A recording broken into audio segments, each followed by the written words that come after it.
Hey, salut, bienvenue, soyez pas timide.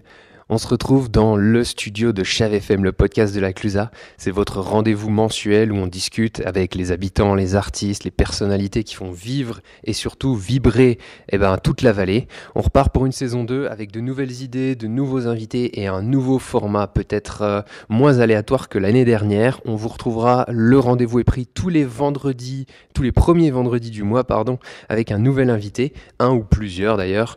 Et si c'est pas déjà fait, abonnez-vous au podcast. Mettez une petite note en soutien sur la plateforme avec laquelle vous nous écoutez et évidemment parlez-en autour de vous. Avant de donner la parole à nos invités et de filer en studio, j'en profite pour vous rappeler 2-3 actus du côté de notre agenda parce que on a beau être en automne, il se passe des choses du côté de chez nous, en tout cas du côté de chez vous aussi. Le 11 novembre, on sera avec l'équipe La Clusa à Paris pour le LCZ Tour 2022.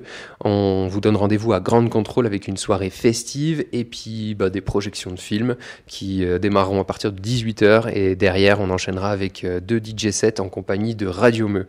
Autre rendez-vous qui approche, c'est l'ouverture des pistes et ce sera le 3 décembre. On a déjà de la neige sur les sommets ici, on a du froid qui s'installe et ça risque de bien continuer, donc on croise les doigts pour le 3 décembre, ouverture des pistes de Balme et dans la foulée LCZ Tour, dernière étape du côté du cinéma de la Clusa avec à nouveau tous les films de nos athlètes qu'on projettera, des cadeaux, de l'ambiance, de la fête et puis on espère quelques petites courbatures après avoir skié sur les pistes évidemment toute la journée. La billetterie ouvrira bientôt, alors gardez un œil sur les réseaux sociaux pour ne pas manquer ça. Voilà, une petite introduction à rallonge, il est maintenant temps de passer à ce nouvel épisode. Allez, c'est parti. 1, 2, 3, 4.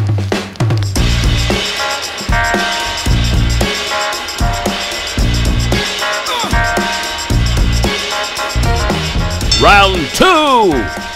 Bienvenue à tous dans ce nouveau podcast Chave FM. On est de retour pour une saison 2. On a changé de spot. Enfin, on est toujours à la même adresse au Hameau des Alpes. On est maintenant installé dans un joli traîneau. On a quitté notre télésiège de l'année dernière. Chave FM, c'est le podcast de la Clusa. C'est votre rendez-vous tous les mois. Et cette fois-ci, on attaque avec des collègues, avec l'équipe animation événementielle. On reçoit dans notre joli studio Charlie et Samuel. Salut. Salut. Salut Pierrick. Comment ça va ? Ça va nickel. La forme ? Ouais. Alors, pour nos invités et pour ceux qui nous écoutent, qui vous connaissent peut-être pas, qui ne sont peut-être pas aperçus sur des pots d'accueil, sur des événements, on a 5 petites questions pour vous. Alors, quelle est votre passion inavouable ? Ouais, la passion inavouable, je pense qu'on a à peu près la même si on l'avoue de plus en plus. Hein. C'est vraiment les musiques, les vieilles musiques un peu nulles. Genre Pierre Billon, la bande batteriste ou genre les vieux hits un peu des plaisirs coupables. C'est un peu les petits coupables, pas mal de petits plaisirs coupables. Les vieux hits un peu has-been. Ok, pour les deux. Moi je dirais que dans le même registre, le karaoké c'est un truc. Karaoké. Ceux qui me connaissent bien savent. Et ça nous amène à un deuxième sujet. On nous a dit que vous étiez patron d'un nightclub clandestin. Alors on a chacun notre petite tanière pour faire la fête, si on peut appeler ça comme ça. On bénéficiait chacun de nous d'un espace disponible pour inviter les copains. Et puis donc moi c'était le garage de ma colocation qu'on a aménagé avec mes colocataires pour accueillir tout ce beau monde un peu la nuit quoi. Ouais, moi c'est un petit chalet d'alpage aussi où pareil, voilà, on aime bien, que ce soit Charlie ou moi, je pense qu'on aime bien recevoir les copains, profiter avec tout le monde. Donc vu qu'on avait tous les deux des petits endroits comme ça disponibles, on les a aménagés pour faire ça bien. Et justement, en parlant de faire la fête, vous êtes plutôt première ou troisième mi-temps ? Ça dépend, moi perso ça dépend des sports. J'aime bien les deux. Mais je pense que là on est le plus efficace, c'est quand même la troisième. Même si on essaye de faire les deux premières, mais... De toute façon, il n'y a pas d'athlète, il n'y a pas de troisième mi-temps sans la première et la deuxième. Exactement. C'est ce qu'il faut se dire, même si la troisième c'est plus simple. Et pour chacun de vous, votre dernier exploit sportif, ce serait quoi ? Justement, ça rejoint bien la question d'avant. On le savait. Ça va être le même. C'était un peu préparé, mais... Enfin, le dernier en date, ça va être le même pour Charlie et moi. On a fait une course à Courmayeur. Un trail face au Mont Blanc, 18 km, 1400 de dénivelé, je crois. C'est ça. C'est déjà pas mal, ouais. Ouais, c'est un bel effort. Et sur la petite particularité, c'est que sur la course, il y a différents ravitaillements et il faut boire 5 à 6 bières pendant le parcours. Donc voilà, on a trouvé vraiment le sport idéal qui mélange justement la première et la troisième mi-temps, qui mélange un peu tout. C'est le sport hybride qui nous plaît le mieux, je crois. C'est exactement ça. Et votre boisson préférée, alors, ce serait quoi? Eh ben, je crois qu'on est assez sûr du truc du coup maintenant. Hein. Ça reste la bière. La bière, on va dire sous tous ses aspects. Il y a différentes. On en parlait en préparant. Il y a différents types de bières. Il y a la bière qu'on boit avec les copains pour discuter, comme ça quand on se retrouve. La bière après le sport. La bière pour faire la bringue. Et voilà, la bière, ça représente plein de choses. Au final, c'est plus qu'une bière. Alors, on rassure nos auditeurs, on va pas parler d'alcool tout au long de ce podcast. Là, c'est vraiment juste pour s'échauffer et cerner les personnages, mais ça fait partie aussi, voilà, pour se chauffer la voix, pour se mettre dans l'ambiance. Il y a cet esprit festif qu'on retrouve à la Clusa, qu'on va développer tout au long de cet épisode. Et pour l'heure, on va démarrer tranquillou avec un petit ravito. On vous a préparé plusieurs choix. Il y a du rebloche, du café, de la sapinette. À vous de choisir. Qu'est-ce qu'on vous sert? Moi, j'ai déjà bu le café. Moi, j'aime pas le café. Donc, Par contre, hop, on est deux, donc on peut prendre chacun. Ouais, on va combiner tout ça. on va se servir un petit verre. Rebloche sapinette. Allez, hop. Juste pour se chauffer la voix, se rincer le gosier. Le petit déj des champions à 9h30. À consommer évidemment avec modération. Et fournisseur officiel, Distillerie des Aravis, des très bons produits. Nos amis de la Clusa. Hop, à la vôtre les gars. Eh ben, à la tienne. Par ici. Santé. Il est super ce petit traîneau, il y a tout ce qu'il faut dedans. On est bien installé. C'est K2000 cool, version chave. J'aime bien l'étal. Ouais. Moi aussi, pareil. Parce que la balle, il fait toujours froid. Alors, pendant qu'on trinque, on va rentrer dans le vif du sujet. Ouais. Votre job, c'est alors justement, c'est pas uniquement de l'animation, c'est pas uniquement être animateur. C'est quoi? Notre job, c'est pas uniquement de l'animation, comme tu l'as dit, c'est on va dire quelque chose d'un peu plus hybride. Parce qu'en gros, nous, on s'occupe de toute la programmation événementielle et de l'ensemble des manifestations et animations qui se passent sur la Clusa. Donc ça se différencie entre guillemets entre deux missions principales. La première, c'est la création de ces manifestations nous-mêmes par l'Office du tourisme. Donc là, c'est créer des projets, mettre en lien tous les acteurs de la station, que ce soit les socioprofessionnels, les associations ou encore les services tels que la mairie ou la SATELC. Et puis il y a une autre facette qui est super importante et qui est peut-être la plus importante, c'est le lien avec justement toutes ces associations et acteurs de la station qui eux aussi créent des événements. Certains qui ont plus de 50 ans, comme la Fête du Reblochon organisée par les agriculteurs et les artisans. Ouais.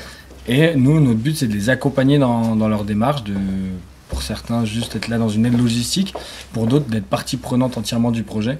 Et donc ça fait partie de nos plus grandes missions, je pense, sur l'année. C'est ça. Chaque manifestation, qu'elle soit petite ou grosse, on est toujours lié à ça.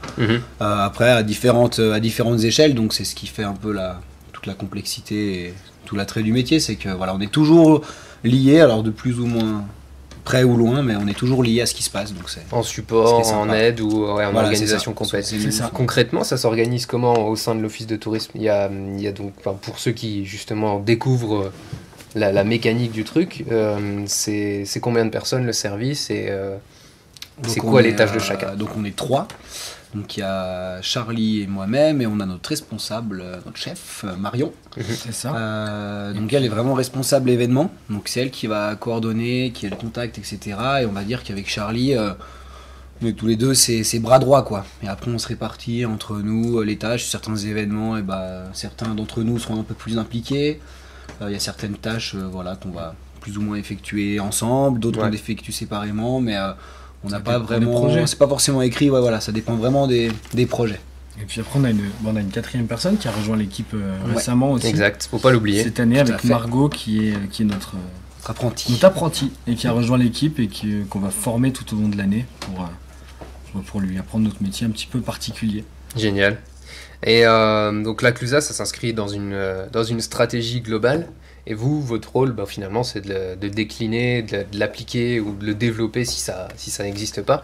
Est-ce qu'il y a des créations complètes dont vous êtes fiers, des événements qu'on retrouve nulle part ailleurs Alors des événements qu'on trouve nulle part ailleurs, on en a évidemment. Il y en a plusieurs même. Il y en a plusieurs. Qui sont souvent portés par des associations, donc on n'est pas vraiment au cœur du projet. Ouais. Mais après, nous, en termes... On va dire, vu qu'on a plusieurs casquettes aussi, on va parler que de l'Office du tourisme. Moi, ma plus belle création, pour moi, ça reste le Chant des Platines. C'est pas quelque chose d'inédit, on le voit dans d'autres stations. Mais c'est un événement qui, moi, personnellement, me tient très à cœur parce que c'est notre équipe qui l'avons créé, qui l'avons imaginé et une mise en place qu'on fait 100% nous aussi. Donc c'est toujours une petite satisfaction quand on arrive à la fin de journée du Chant des Platines, qu'on a tout rangé. On a été vraiment à l'initiative et... Ouais, c'est cool. Après, après on le fait avec l'équipe de Radio Meux qui nous suit et avec un RSA. Donc c'est vrai que c'est une belle production made in la Clusa et ça nous est venu pendant le Covid. Voilà, on était obligé de, comme tout le monde, un peu de se réinventer, de repenser ce qu'on faisait. Et ouais, c'est vrai qu'en termes de satisfaction, c'est une belle réussite quand on voit le monde qu'il y a à chaque fois. Tous les étés, on retrouve vraiment des milliers de personnes sur l'événement. Donc c'est satisfaisant. Il y a des habitués qui reviennent à chaque fois, il y a des nouveaux qui découvrent au fur et à mesure et qui sont, je pense, assez sûrs de revenir pour les prochaines éditions. Donc ça, c'était l'été. L'hiver qui approche, parce qu'on y est très très très bientôt. Les températures baissent, la neige va sûrement arriver bientôt sur les sommets. Et qu'est-ce que vous nous avez préparé de beau pour cet hiver? Il y a des belles choses qui arrivent? Et cet hiver le programme va être bien riche. On retrouve un peu les hivers d'avant Covid où on va rentrer dans le vif du sujet avec les pestacles du Père Noël tout de suite fin décembre pour toute la féerie des fêtes de fin d'année. Après on aura le cœur de l'hiver avec notamment le Bélier Blanc, le LCZ Freestyle Show et toute la semaine du début LCZ, février. Début février. Et puis après toute la fin de saison qui commence à peu près mi-mars jusqu'à fin avril où là on enchaîne le Derby de Balme, la semaine Good Vibes, le Radio Meux Circus Festival, la Borderline, le Retour des Champions, le Défi Folie, la Der des Der. Sur la ça fin, va être dense. C'est très rythmé, exact. La folle fin de saison de la Clusa. On freine pas en fin de saison, on accélère quoi. Donc, on invite tous les auditeurs à aller jeter un œil sur laclusa.com dans l'agenda parce qu'on a commencé à mettre en place tout l'agenda, toute la programmation de l'hiver. Donc ça va dépoter, ça va envoyer du lourd. On a des belles choses. On travaille encore sur des nouveautés qu'on a petites nouveautés qui vont sortir dévoilées. Mais il faut rester à l'affût, comme tu dis, de l'agenda. Il va y avoir des belles choses cet hiver et on va pouvoir surtout tout faire avec le Covid qui nous laisse tranquille pour la première année. Cool. Il y aura des surprises et il y aura plein de belles choses à voir. Carrément. Le reblochon, ça fait pousser les nichons.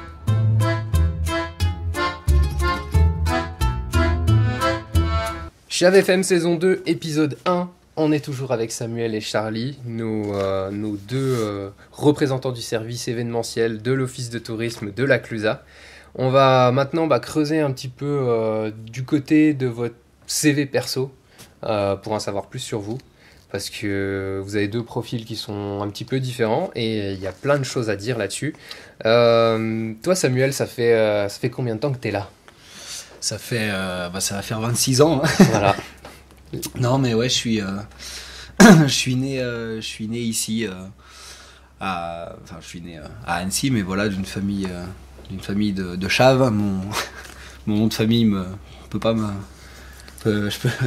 que me trahir. C'est une signature. Ouais, voilà, donc j'ai grandi ici dans la vallée des Aravis et puis maintenant ça fait un peu plus de 3 ans que je suis à l'office. Mais voilà, c'est vrai que j'ai toujours été là, dans la vallée en tout cas. Et Charlie, on a l'impression qu'il a toujours été là, mais en fait il vient d'un petit peu plus loin. Voilà, moi je suis venu me perdre par là il y a 5 ans, mais à la base je suis originaire d'un petit village à côté de Grenoble. Et puis de fil en aiguille, de station en station, je me suis retrouvé à la Clusa et impossible de partir maintenant. Trop bien ici, donc on continue l'aventure et je vais attaquer ma 5e année à l'office. Ok, et alors au niveau de l'intégration, pour toi ça s'est super bien passé?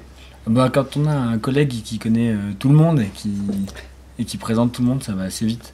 Donc c'est vrai ça que s'est super bien passé et aujourd'hui je me sens vraiment bien intégré et surtout chez moi à la Clusa. Ouais. Donc ça fait vraiment plaisir et comme je disais, plus envie de partir, bloqué ici. Ouais, et puis vu qu'avec Charlie on était en BTS en fait, Ouais. on a fait le même BTS tourisme Ok. ensemble avant. Ouais. Du coup on se connaît depuis après le bac et du coup forcément ça fait que moi j'ai été, Charlie à un moment bossait au Jet, moi j'ai été bosser avec lui au Jet, ensuite il est venu à la Clusa, moi je l'ai rejoint, Vous êtes suivis, j'étais un peu retrouvés, plus loin, je l'ai ouais. rejoint ici à la Clusa, donc c'est vrai qu'on a bien brassé ensemble, donc forcément il connaissait déjà pas mal de monde ici. Avant même d'arriver, il connaissait déjà un peu du monde, Trop donc bien. C'est vrai que ça ça a aide. facilité l'insertion. Ok. Et donc toi Samuel, on nous a dit aussi que tu faisais partie, en étant là depuis toujours, des Lusocali. Est-ce que tu Ouais. peux nous en dire un peu plus là-dessus? Les Lusocali, c'est le groupe folklorique. Donc, pour ceux qui sont déjà venus nous voir en hiver ou en été, on les retrouve sur la fête d'Urblochon, à la soirée savoyarde ou sur des pots d'accueil. Donc, les Lusocali, c'est le groupe qui fait les danses folkloriques avec les tenues d'antan, comme on peut en retrouver ici au hameau des Alpes. Et moi, du coup, j'ai 26 ans et j'arrive sur ma 20e année de Lusocali. Parce que mes parents sont tous les deux danseurs au groupe. Maintenant, j'ai mon petit frère qui joue de l'accordéon. Ok. Donc voilà, c'est tout ce côté où ça pourrait paraître vieillot, mais voilà, on est pas mal de jeunes et on prend beaucoup de plaisir à continuer à faire vivre les traditions qui sont importantes parce qu'on est une Ouais. station de ski, mais on est un village qui a une vraie histoire, donc c'est.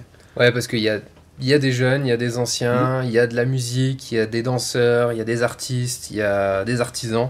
Ouais. Au final, c'est un bon terreau. Ouais, Alors que ce soit pour Lusocali ou pour d'autres associations, mais est-ce que vous pouvez nous en dire plus là-dessus justement? Parce que chaque événement, il y a toujours plein de monde, il y a le public qui s'y rend forcément, Ouais. mais il y a aussi derrière une grosse équipe. Tout le monde file un coup de main finalement ici. Au final, nous, à 3, on pourrait pas faire grand-chose. Donc c'est vrai qu'il y a beaucoup d'associations qui sont moteurs Mhm. sur des événements, qui sont organisateurs, ou alors qui viennent passer un coup de main. Nous, quand on a des idées, on appelle parfois des associations pour qu'ils viennent nous aider. Ou après, il y a aussi le club des sports avec qui on bosse énormément sur pas mal de compétitions qui s'organisent aussi. C'est, La mairie aussi qui nous aide énormément avec les services techniques ou même le service des pistes. Ouais. La Satel, en fait, je pense qu'une personne qui travaille ou qui vit à la Clusa, dans une année, il intervient au moins une fois sur un événement. Mhm. Tout le monde a son événement favori, son événement fétiche qu'il a envie de porter, de voir grandir, que ce soit par exemple pour certains le Bélier Blanc, le défi folie ou la fête du reblochon et de l'artisanat. Tout le monde a son moment où il intervient sur un événement et c'est ce qui fait justement que même si on n'a pas tous les mêmes affinités, le même travail, tout ça, il y a toujours un moment où on regarde tous dans la même direction. Ouais. Et on arrive tous à sortir un beau projet, un bel événement et c'est ce qui fait le charme de la Clusa et ce qui fait aussi le charme des événements qui ont tous une histoire un peu unique. Ouais, c'est ça, puis c'est dans la culture du village. C'est ça. Pour avoir grandi ici, moi, depuis que je suis petit, je suis sur la fête d'Urblochon. C'est aussi en étant investi dans des associations, mais depuis que t'es tout petit, on t'emmène, Ouais. t'es mis, même quand t'es à l'école, et on te fait intervenir sur des événements, donc en fait, la vie du village, tout le monde est intégré à ça dès le début, quoi.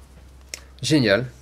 Et du coup, fan du village, fan des athlètes, ça nous a amené aussi à avoir un beau collectif, le Team Farté, qui là dépasse les frontières de la Clusa, puisque ça On va même c'est jusqu'au Grand C'est le Bornand. fan club des skieurs du Grand Beau, de la Clusa, de Manigo aussi, les voisins qu'on salue. Donc en ski de fond, faut le préciser. Tout à fait. Est-ce que vous pouvez nous en dire un peu plus là-dessus? Parce qu'il y a l'aspect sport, mais il y a aussi l'aspect fête finalement qu'on retrouve énormément là-dessus. C'est ça. Comme je disais tout à l'heure avec Samuel, on a plusieurs casquettes. On a celle de l'Office du tourisme, mais on a aussi celle du Team Farté. C'est comme tu disais un collectif de supporters qui a été créé il y a quelques années maintenant. Je ne saurais même Il y pas dire a à combien. peu près 5 ans, je dirais.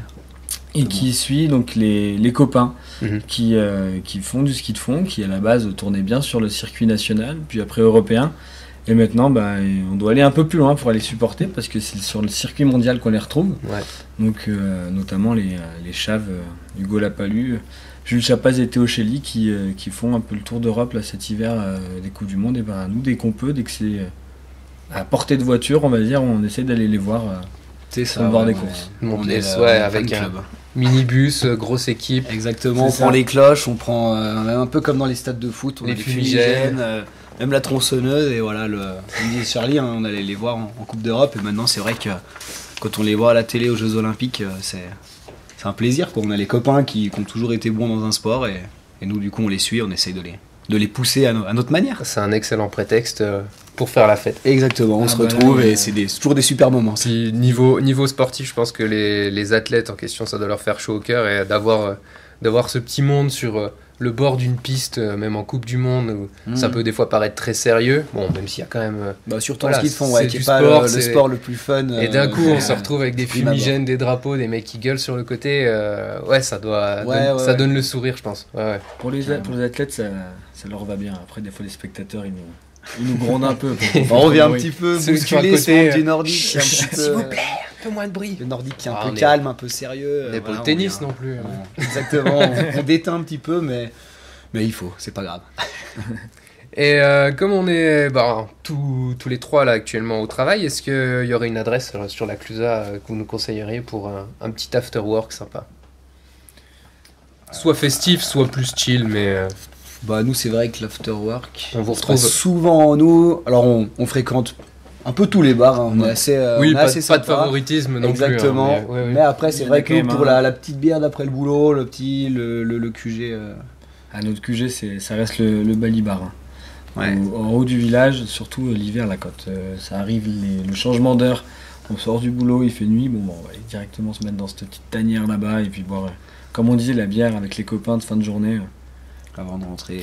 Comme à la maison. C'est ça, exactement. Juste pour débriefer la journée. Et puis, sinon, si c'est l'été, autant profiter du soleil et monter aux confins à la Paillote, à la Chignette. C'est vrai que c'est pas mal aussi. Ouais. Bon spot. Là, c'est les deux spots parfaits pour juste la bière de 6 à 7 heures. Exactement. Impeccable. Que ça fait du bien. Le matin, l'après-midi et le soir aussi. Branché sur Chave FM, le podcast de la Clusa, toujours avec nos deux invités, Charlie et Samuel. On pourrait dire Samuel et Charlie, parce que c'est une paire qui va bien ensemble. On va se faire un petit ravito avant de passer à notre jeu. On vous a préparé un tu préfères. Mais voilà, histoire de prendre des forces, hop, je lâche mes feuilles. Un petit bout de fromage. Le petit rebloche du Hameau des Alpes. On peut avoir aussi en dégustation avec notre amie Gisèle qui gère la boutique. Hop, moi je vous accompagne, j'en prends un bout aussi. Donc ouais, si vous connaissez pas le Hameau des Alpes, c'est notre musée à la Clusa. On en profite pour faire un peu de pub via ce podcast.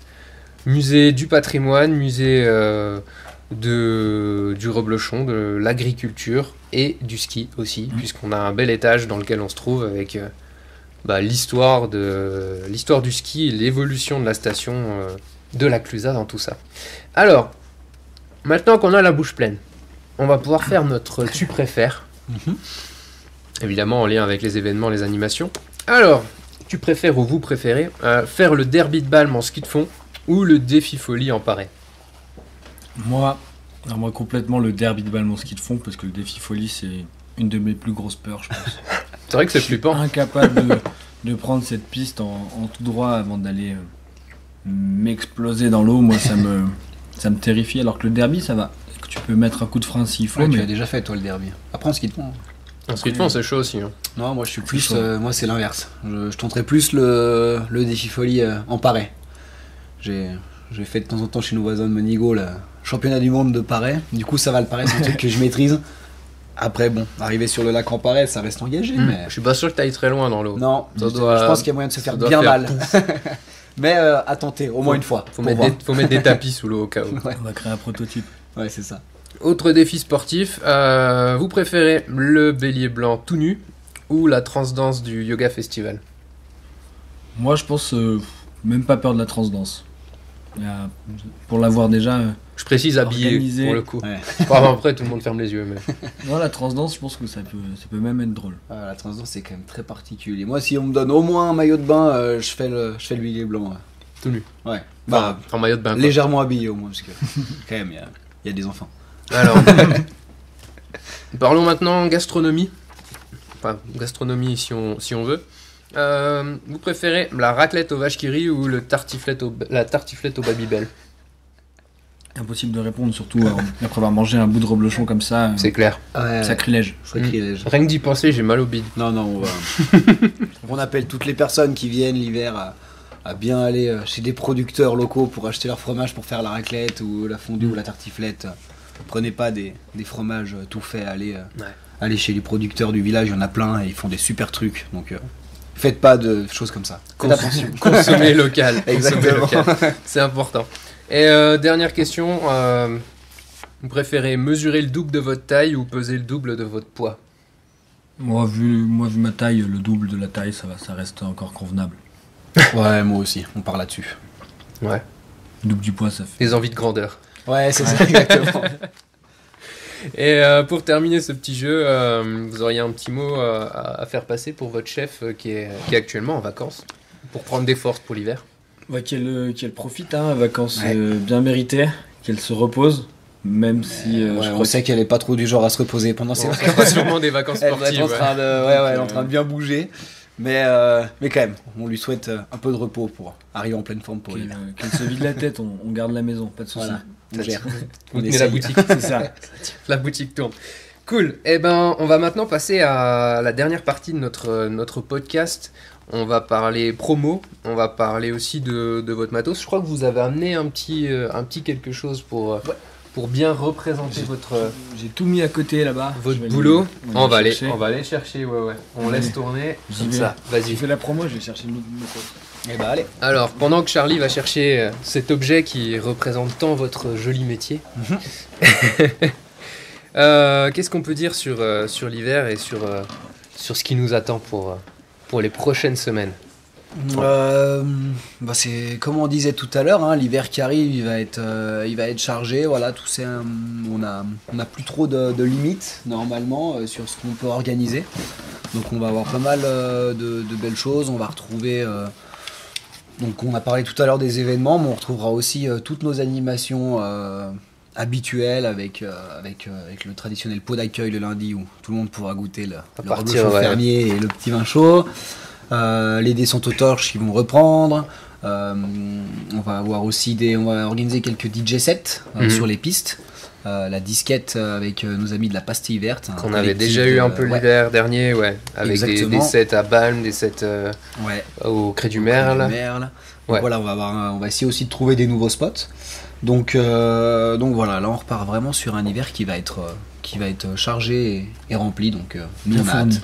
Et côté autopromo, aussi pour vous rappeler, normalement, si la neige est au rendez-vous, si le froid est là et si les skieurs sont là, on se donne tous rendez-vous le 3 décembre pour l'ouverture du massif de Balme. Traditionnelle ouverture, c'est là que ça se passe en premier. Donc pour les prochaines semaines, pensez à bien préparer vos jambes parce que ça pique toujours un petit peu dès qu'on démarre là-haut. Et on aura juste après une projection de film au cinéma. Ce sera la dernière étape de notre LCZ Tour. On termine à la Clusa comme d'habitude avec des projections de films de nos champions. Donc il y aura du ski, mais pas que. Il y aura du vélo, il y aura du ski nautique, il y aura du freestyle, du freeride, des cadeaux et de la bonne ambiance. Donc journée ski, soirée cinoche, de quoi bien s'amuser. Alors Charlie, maintenant que tu es là, qu'est-ce que tu nous as ramené dans cette petite valise? On avait sélectionné 2 objets. Le premier, c'est un qu'on utilise sur tous nos événements. Qui nous résume un peu, c'est tout simplement le micro. Le micro, on l'a pris parce que avec Samuel, c'est quelque chose aussi qu'on aime bien faire, il me semble. Et comme je le disais, on l'utilise sur tous nos événements pour tout simplement donner les informations aux gens, pour les interviews, pour les discours, tout ça. On doit toujours en mettre un. Et en fait, c'est l'objet. Quand on a préparé ça, c'est l'objet qui nous est venu tout de suite. C'est celui qui symbolise le plus nos missions sur le terrain en fait, parce que ça fait partie du trousseau de base dès qu'on prépare du matériel, on glisse une sono et un micro dedans et donc c'est... Puis on peut pas forcément parler avec tous les vacanciers, tous les participants qui sont là. On n'a pas forcément l'occasion ou le temps de discuter avec tout le monde, donc c'est vrai que le micro aussi c'est un peu ce relais entre nous et puis toutes les personnes présentes sur une animation ou un événement, c'est un peu c'est ce qui nous relie aussi à tous les participants quand on organise. Donc le micro avait une belle symbolique. C'est la Ouais. base. Voilà. Et on en avait pris un second aussi. Ah, C'est la pince multifonction, le couteau C'est un suisse. peu un couteau suisse. Ouais. Ça, c'est pareil, l'outil qu'on a toujours dans la poche, sur les événements, sur le terrain, et qui, on trouvait, par une petite symbolique, nous symbolise Ouais. aussi ce côté multifonction, couteau suisse. Ouais. Parce que dans notre métier, voilà, faut savoir parler au micro, monter la sono, faut savoir faire tout le côté administratif, préparation de la saison, faut savoir gérer donc son, lumière, accueillir les vacanciers. Enfin, il y a Être en lien avec tous les services de la station. Donc, ouais, c'est. il y a On vraiment n'est pas une polyvalence. forcément expert dans un seul domaine. Mais par contre, on est obligé de toucher un petit peu à tout et d'être bien avec tout le monde. Donc, voilà, Ouais. c'est le ça, couteau c'est suisse. le on trouvait côté ça- couteau suisse ou pince multifonction. Ouais. C'est ça, Ouais, voilà. c'est- Exactement. Donc c'est les C'est deux nos choses deux qui... Bon après il y en a plein d'autres qui nous Ouais, qui auraient mais pu représenter, mais la ça ferait sono trop. complète, ça aurait pris un peu trop de place. Voilà, C'est ça, oui. Le camion, enfin, ouais. On va faire un pensé- podcast à la grenette faut- la prochaine fois. Il y a dans le aussi local. toute la partie logistique, puisque on vous voit régulièrement sur la place en train de charger, décharger. C'est ça. Il y a tout un. Il y a l'envers du décor, on Ouais, va dire. le camion aurait pu être un. Les, un bel les outil gens, aussi. les gens Il imaginent passe du pas temps. forcément ce qui se cache sous la place de l'église. Mm. Où on a la grenette avec tout un espace de stockage et énormément de matos divers et variés. C'est Ouais. ça. C'est notre caverne sous la grenette avec tout notre matériel. Eh ben, merci à vous deux. Merci d'être venus nous parler de votre boulot, Avec plaisir. de prendre un Avec peu de plaisir. temps entre les congés, la préparation de la saison qui arrive. Ça nous fait vraiment plaisir de démarrer cette deuxième saison avec vous. On rappelle les prochains rendez-vous, ouverture de Balme le 3 décembre, LCZ de Tours au cinéma également au 3 décembre et les Pestacles qui attaquent à partir du 19 décembre évidemment jusqu'au 31. On vous glissera aussi une nouveauté sur notre podcast. On va rajouter sur le site web de la Clusa, sur la page Chave FM, une boîte à idées. Comme ça, si vous avez vous des envies, des idées, des invités ou alors des questions à poser, n'hésitez pas et on essayera de reprendre tout ça dans les épisodes qui suivent. Pensez également qu'on aura le calendrier de l'Avent qui va arriver sur les réseaux sociaux. On espère avoir du froid, de la neige. Et puis on vous donne rendez-vous le premier vendredi du mois de décembre, c'est-à-dire le 2, avec un nouvel invité, avec de nouvelles choses à se dire. Et puis toujours des conneries et plein de choses à partager. Faites tourner le podcast, abonnez-vous et tout simplement gardez le sourire et rendez-vous le mois prochain. Salut! Salut. Allez, À la bientôt. prochaine. On se voit à la Clusa.